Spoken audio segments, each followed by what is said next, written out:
Do you want to delete everything and everyone regardless of the enemy level with just your presence alone? Well, we get pretty close to that with the builds I have in store for you today.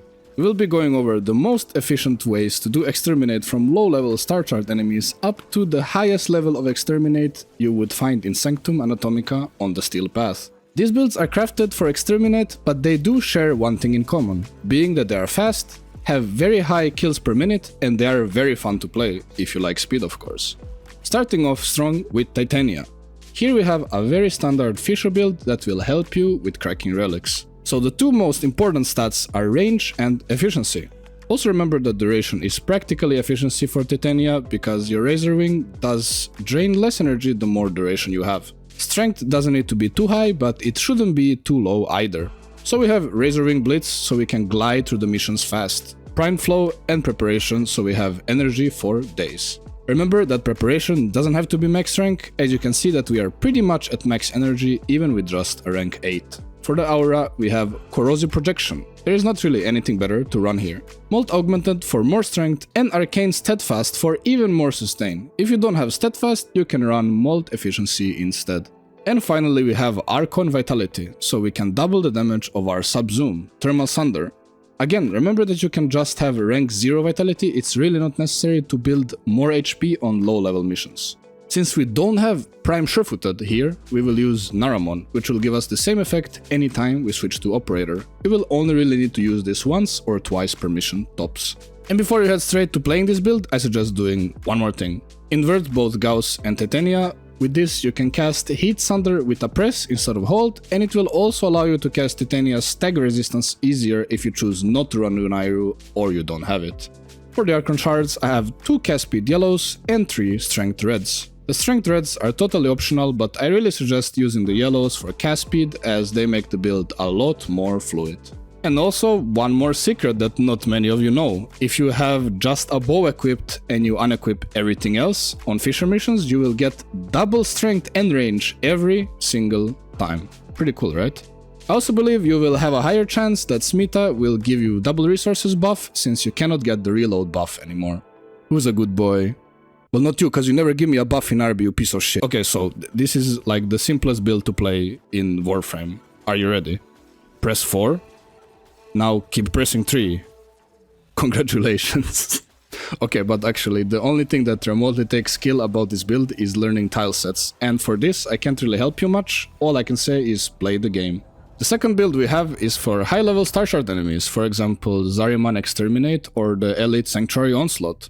Also excuse my horrid fashion, but like, you know, like there is no excuse, but like it's, you know. So for the build we have a very similar approach like with Titania. We are also going to be using Thermal Sunder. And here we see Steel Charge. It's not supposed to be Steel Charge, it's supposed to be anything else, but like I don't have Forma, nor money, nor time.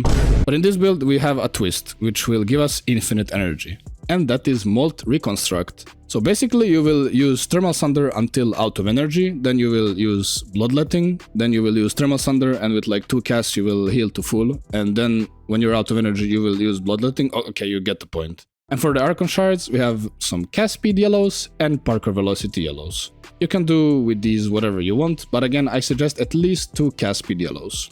For the weapons, if you have Priodos, go for it, and also don't forget Amalgam Serration and Amalgam Barrel Diffusion for even more mobility. For the school, we have Madurai. This will give us extra cast speed and more strength. Well, as already explained, it's a 2-button build once again. Spam 1, if you're out of energy, press 3. Just balance out your Thundercasts in between bullet jumps. Try not to roll dodge too much if there is enemies around you, as you are wasting damage. With this much Parkour Velocity and Sprint Speed, you should be all good to go.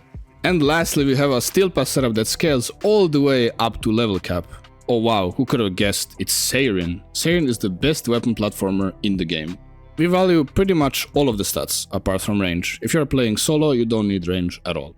Now keep in mind, I have 6 different builds and it was really hard to optimize all of them. You can probably tell by the rank 4 Augur's secrets. So we have Brief Respite, Catalyzing Shields, and Rolling Guard, and Prime Surefooted for survivability. Then we have Venom Dose, which will give us a lot more damage and a valuable corrosive status effect on our guns. Now remember, if you are playing solo, feel free to swap out continuity for narrow-minded, since, as mentioned before, range is not necessary with this build. You have Prime Flow and Arcane Energize for sustain. If you don't have Arcane Energize, it's not a big deal at all because of our helmet, Nourish, which will give us more damage, viral status, and crazy amount of sustain. Second option for the helmet, if you want to go for a more traditional loadout, is Roar, which will significantly boost your status procs and double dip your faction mods, etc.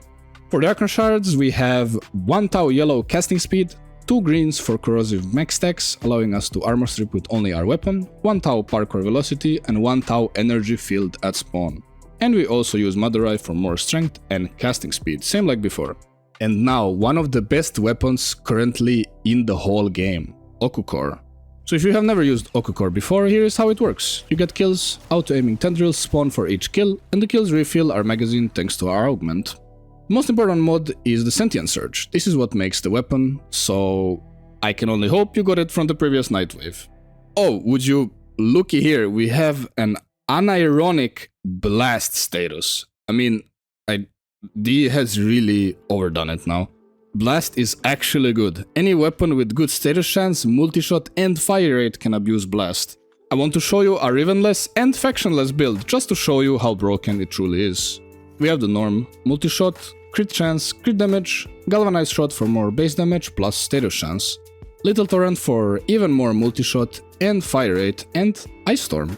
We run Ice Storm specifically because some magazine capacity is actually good to run on the Ocucor, and it actually makes it a lot more comfortable without you having to worry that you will empty your mag by accident. And we have Ruinous Extension for even more beam length, since apparently it does affect the tendrils as well.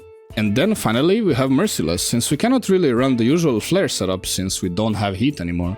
For level capping, you will just switch the cold mod to affection mod and go back to Cascadia Flare, as Blast falls off at about level 7k, so I was told. And how this build works: buff with Madurai before casting. Remember that for Venom Dose to work, you need to hold it. Nourish has the lowest duration, so you will be casting it the most. Recast your first entered ability at the same time and press 2 whenever your shield breaks or whenever you need more speed. You can pretty much close your eyes, hold left click and glide through the mission. Only real weakness to Ocucor is stacking your tendrils, but if you never need to reload, you only need to worry about that once. That's gonna be all, gamers. If you enjoyed the video and you want to see more, do show it by dropping a like, subscribe or a nice comment. I will catch you in the next one.